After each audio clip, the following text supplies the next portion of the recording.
ॐ अज्ञानतिमिरान्धस्य ज्ञानञ्जनशलाकया चक्षुरुन्मीलितं येन तस्मै श्रीगुरुवे नमः।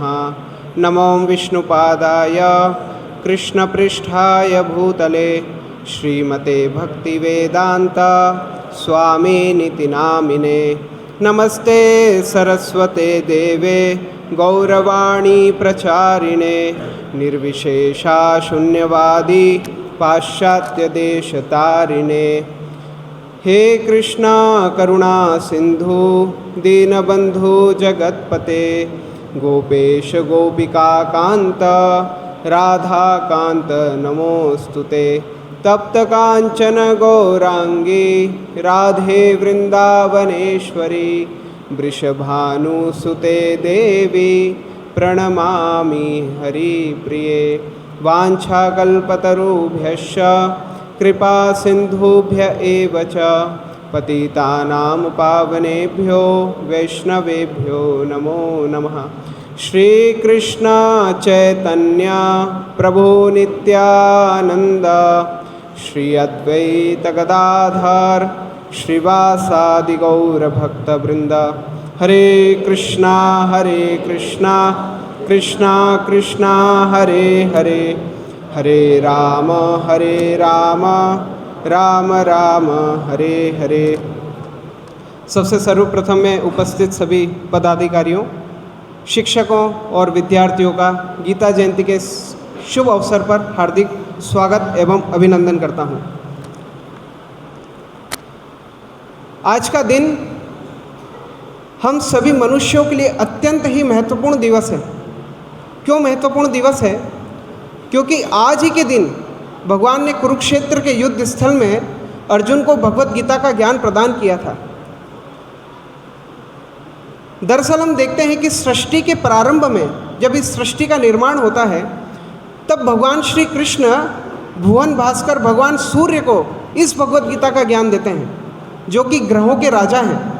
सूर्य क्या होते हैं? ग्रहों के राजा होते हैं। भगवान सबसे पहले भगवत गीता का ज्ञान देते हैं सूर्य देव को, और भगवत गीता में कहते हैं एवं परंपरा प्राप्तम इमं राज ऋषयो विदु, कि ये जो परंपरा है, ये जो ज्ञान प्राप्त करने का तरीका है, ये कैसा है? राजाओं से प्रजा तक पहुँचता है। किससे प्रजा तक पहुँचता है? राजा से। अपने अधीनस्थों को वो ज्ञान देते हैं, फिर अपने अधीनस्थ जो है वो सामान्य जनता को ज्ञान देती है। तो इस प्रकार से ये जो भगवत गीता का ज्ञान है, ये सृष्टि के प्रारंभ से ही हर व्यक्ति के अधिकार की वस्तु थी, और हर व्यक्ति भगवत गीता के ज्ञान को समझता था और अपने जीवन में धारण करता था। लेकिन आज से 5000 वर्ष पूर्व कुरुक्षेत्र के युद्ध स्थल में पता नहीं कैसे अर्जुन इस ज्ञान को भूल गया। तब भगवान श्री कृष्ण ने सोचा कि हो सकता है किसी कारणवश यह ज्ञान की परंपरा टूट गई, तो मुझे इसी युद्ध भूमि में इस ज्ञान की परंपरा को वापस से शुरू करना पड़ेगा। तब भगवान श्री कृष्ण ने आज से 5000 वर्ष पूर्व दूसरी बार भगवत गीता का ज्ञान पुनः किसको दिया? अर्जुन को दिया। भगवत गीता का ज्ञान लेना क्यों आवश्यक है?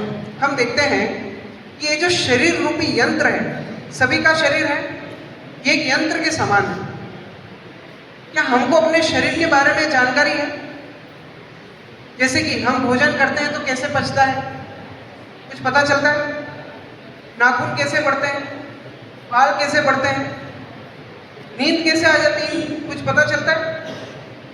हमको अपने शरीर का ज्ञान नहीं है। शरीर में कुछ व्याधि होती है तो हम डॉक्टर के पास जाते हैं, वो बताते हैं कि अच्छा आपके शरीर में ये समस्या हो रही है। हमको तो अपने शरीर का कुछ पता ही नहीं चलता। इसका मतलब ये शरीर कैसा है? एक यंत्र के समान है, और हम इसके अंदर विराजमान है, इसमें आरूढ़ है। तो इस शरीर रूपी यंत्र को किस प्रकार से इस्तेमाल करना है, इस संसार का स्वरूप क्या है, इसको जानने के लिए हमें क्या करना पड़ता है? भगवत गीता का सहारा लेना पड़ता है।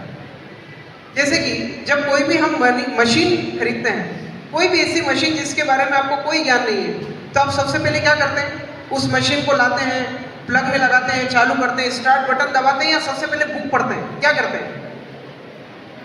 बुद्धिमान मनुष्य की क्या पहचान है? किसी भी यंत्र को उपयोग में लाने के पहले जो यंत्र के बारे में उसको पता नहीं है वो क्या करेगा, सबसे पहले उसका बुक खोलेगा कि यंत्र क्या है, यंत्र के बारे में पूरा पढ़ेगा, उसमें पूरी चीजें लिखी रहती है यंत्र के बारे में, A to Z लिखा रहता है, एक एक स्विच के बारे में लिखा रहता है। उसके बाद वो उस मशीन को चालू करेगा। इससे क्या होगा, वो उस मशीन का सही रूप से इस्तेमाल कर पाएगा और उस मशीन से उसको कोई हानि भी नहीं होगी, क्योंकि हो सकता है कि मशीन का गलत उपयोग करने पे उस मशीन से उसे हानि हो जाए। भगवान ने भगवत गीता का ज्ञान हमको दिया ये समझने के लिए कि इस मनुष्य रूपी शरीर का करना क्या है, ये जगत कैसा है। तो ये जो ज्ञान है ये कब लेना चाहिए, जब मुंह में दांत नहीं और पेट में हाथ नहीं, 50 साल की उम्र के बाद, 60 साल की उम्र के बाद, या फिर जीवन के प्रारंभ में, कब लेना चाहिए। हाँ, ये उस मशीन के समान है। जैसे कि हमने कोई मशीन देखी, समझ में तो आ नहीं रहा, सीधा प्लग लगाया, बटन दबाया, पता चला हाथ ही कट गया, है ना, हो सकता है। तो उसी प्रकार से हमारा जो मानव समाज है वो भगवत गीता को सोचता है कि ये तो बूढ़ों का ज्ञान है। मशीन का उपयोग, मशीन के मैनुअल का उपयोग कब किया जाता है, मशीन को इस्तेमाल करने के पहले, ताकि हम उसका सही रूप से इस्तेमाल कर पाए। तो भगवत गीता का ज्ञान कब लेना चाहिए, बुढ़ापे में या बचपन में। प्रहलाद महाराज श्रीमद् भागवतम में कहते हैं 5 वर्ष की आयु से ये ज्ञान लेना चालू कर देना चाहिए। हमारे तो बहुत वर्ष निकल गए। तो भगवत गीता का ज्ञान कब लेना चाहिए, एकदम प्रारंभिक अवस्था से लेना चाहिए।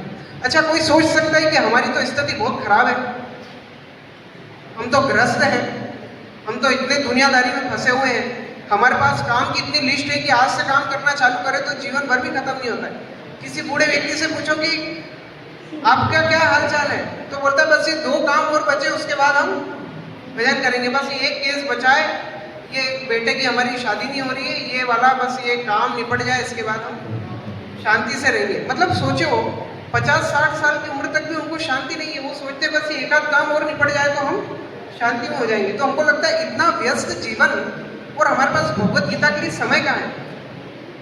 लेकिन मैं आपको बताना चाहता हूँ कि भगवत गीता का ज्ञान भगवान श्री कृष्ण ने अर्जुन को कोई बहुत जैसे गार्डन में बिठा के बहुत बढ़िया आसन लगा के, जिसमें एकदम शीतल लहर हवा चल रही हो, पंछी चाह चाह रहे हो, इस तरह से एकदम एकांत में बैठ के आराम से ज्ञान नहीं दिया।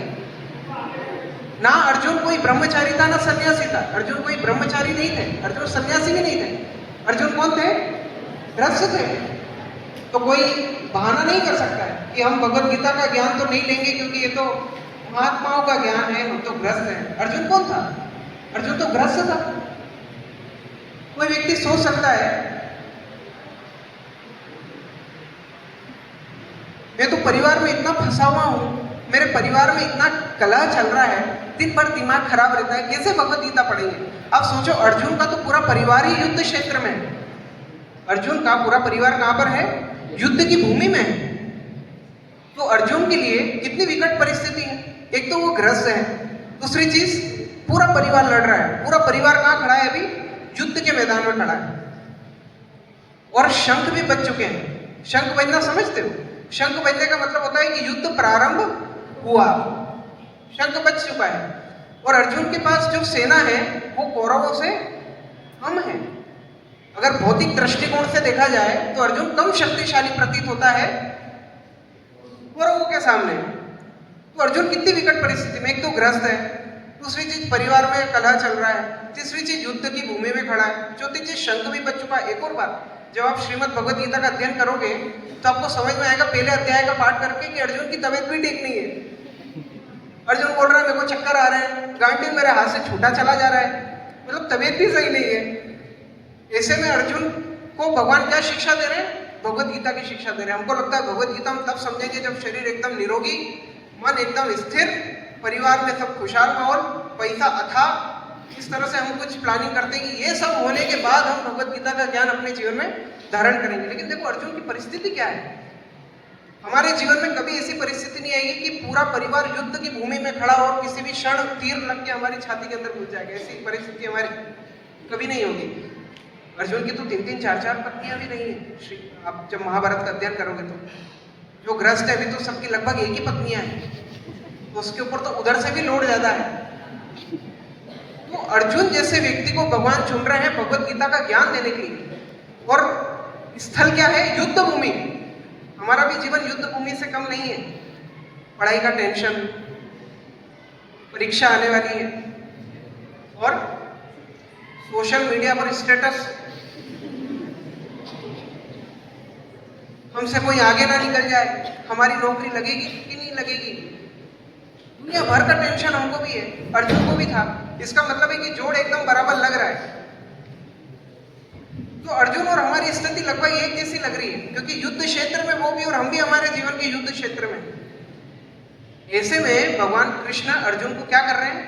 ज्ञान प्रदान कर रहे हैं। सबसे महत्वपूर्ण बात यह है कि हम जीवन की जब विकट परिस्थिति में रहते हैं तो हमको लगता है बहुत कुछ तूफानी करने का समय आ गया है। नहीं नहीं नहीं, अभी ज्ञान प्राप्त करने का समय आ गया है। जब जीवन में बहुत विकट परिस्थिति हो तो क्या करना चाहिए? ज्ञान प्राप्त करना चाहिए। क्या प्राप्त करना चाहिए? ज्ञान प्राप्त करना चाहिए। कृष्ण ने अर्जुन को क्या कहा? भगवत गीता का ज्ञान कहा। और भगवत गीता का ज्ञान जब अर्जुन ने सुना तो अर्जुन ने क्या कहा? आपकी आज्ञा के अनुसार मैं अब युद्ध करूंगा और इन पापियों को मारूंगा। और अर्जुन आखिरी में युद्ध जीत गए। अगर पांडव युद्ध हार जाते तो आज भगवत गीता कोई नहीं पढ़ता। आज भगवत गीता कोई नहीं पढ़ता, चाहे भगवान ने कितनी अच्छी बात करी हो। इतनी कम सेना होने के बावजूद भी अर्जुन जीत गया। इस कारण से भी भगवत गीता जो है वो बहुत ज्यादा महत्वपूर्ण है। हर तरफ से फेल हुआ व्यक्ति भी पास हो गया। तो इतना महत्वपूर्ण है भगवत गीता का ज्ञान लेना। तो हम देखते हैं यहां पर कौन कौन स्कूल जाते हैं पढ़ाई करने के लिए? सभी स्कूल जाते हैं। अच्छा, बहुत ही साधारण भाषा में बताइएगा, हम स्कूल में क्या प्राप्त करने जाते हैं? ज्ञान प्राप्त करने जाते हैं। ज्ञान प्राप्त करने से क्या होगा? ज्ञान प्राप्त करने से क्या होता है?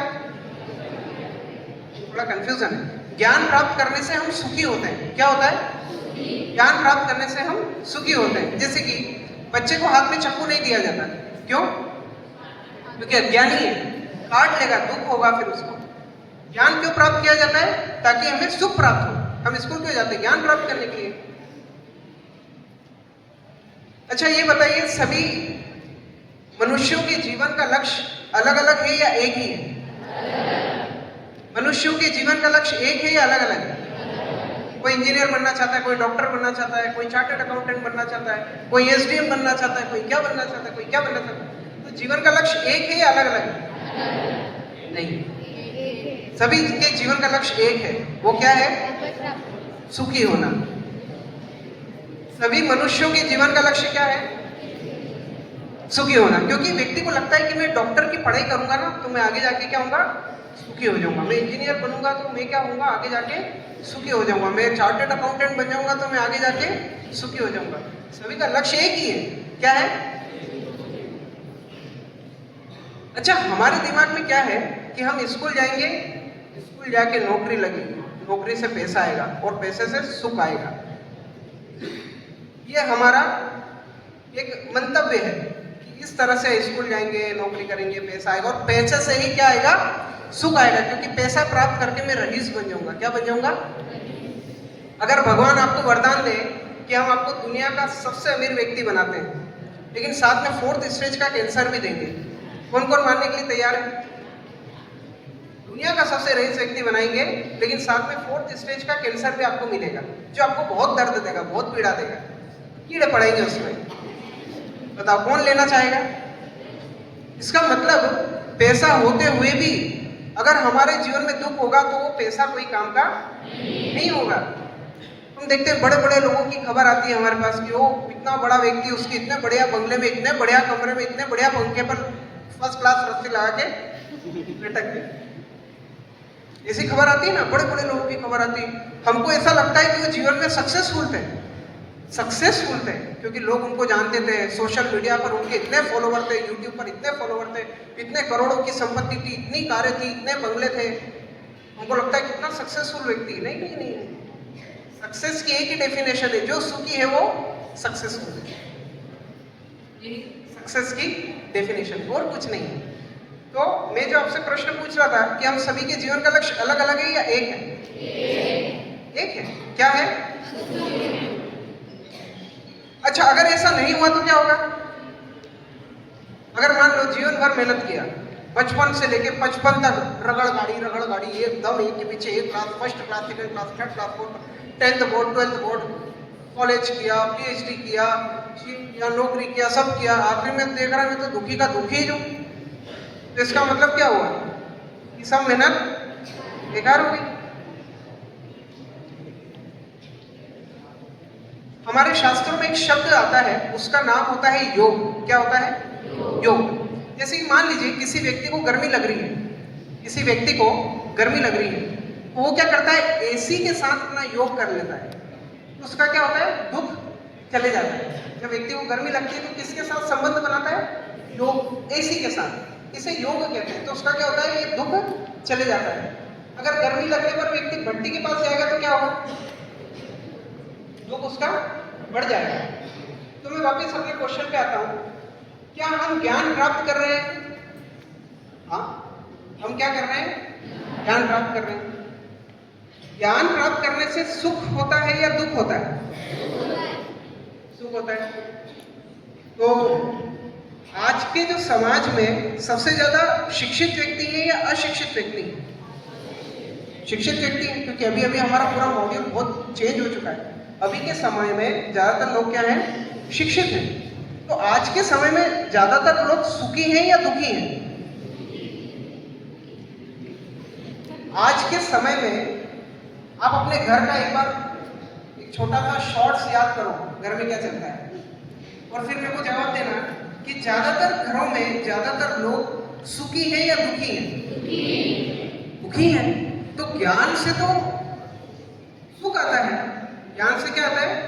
सुख आता है। तो फिर ये अज्ञान क्यों, ये दुख क्यों आ रहा है? इसका मतलब कि जो भौतिक जगत का जो ज्ञान हम ले रहे हैं, जो भौतिक जगत का ज्ञान प्राप्त करने में हम इतना समय लगा रहे हैं, इसमें या तो किसी ना किसी चीज की कमी है या फिर ये ज्ञान ही नहीं। दो ही चीज हो सकती है। जैसे कि एक बार मेरी माता ने बहुत बढ़िया दाल बाफले बनाए, आश्रम में बहुत फेमस है। कोई भी घर में आया तो पूछने की जरूरत नहीं क्या बनाना है, सीधा दाल बाफले तैयार है।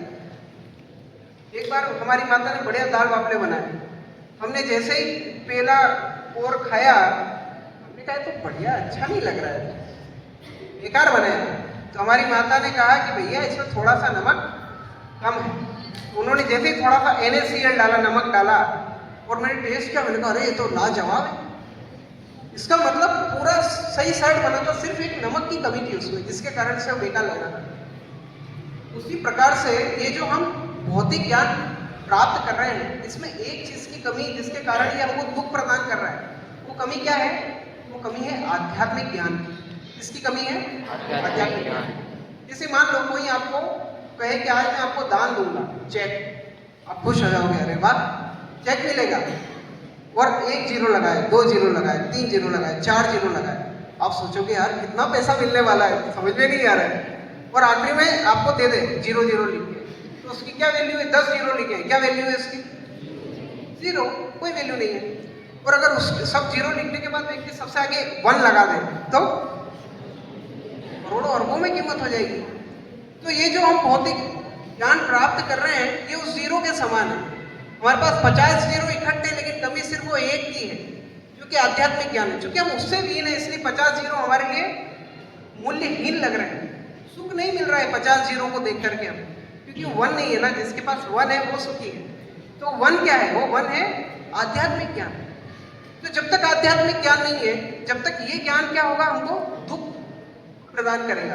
देखो जब हम किसी रास्ते पर चलते हैं ना, जैसे मान लो हमें यहाँ से 20 किलोमीटर दूर जाना है और हमको पता नहीं है कि आगे जाके क्या आना है, लेकिन हमारी उम्मीद है कि आगे जाके हमको सुख मिलेगा। तो वहां पर जो व्यक्ति पहुंच गया, उसको फोन करना चाहिए कि भाई साहब आप कहाँ पर हो? बोले मैं पहुंच गया वहां पर। अच्छा सुख मिल रहा है कि नहीं? अरे साहब बहुत डंडे पड़ रहे हैं। तो फिर आप उस रास्ते पे जाओगे? नहीं जाओगे। हम जो है बहुत बड़े डॉक्टर बनना चाहते हैं, अच्छा बहुत अच्छी बात है, पूछिए डॉक्टर साहब से, क्या डॉक्टर साहब सुखी हैं? उनको फोन लगाइए, वो फोन ही नहीं उठाएंगे। फिर आप घर जाओगे, बोले क्यों फोन नहीं उठाया, बोले व्यस्त कितना हुआ, टाइम का है मेरे पास तुम्हारा फोन उठाने का, बहुत व्यस्त है, भोजन करने का समय नहीं है। बच्चों को तो दूसरे लोग पाल रहे हैं, वो तो सब कमाने धमाने चले जाते हैं, बच्चे लोग दूसरे स्कूल में जाते हैं, वही उनकी देखभाल करते हैं, बहुत बुरी हालत है। अगर ऐसा लगता है कि ये सब बड़े बड़े लोग बनने से हम सुखी हो जाएंगे तो बहुत बड़ी गलतफहमी है। अगर हम भक्त नहीं है तो फिर कुछ भी बन जाओ जगत में, दुख ही दुख है। और भक्त कब व्यक्ति बनता है, जब भगवत गीता का ज्ञान अपने जीवन में ग्रहण करता है। ये जो ज्ञान है, अच्छा एक बात बताओ, जीवित शरीर और मृत शरीर, जीवित शरीर और मृत शरीर में से कौन सा ज्यादा महत्वपूर्ण है? जीवित शरीर।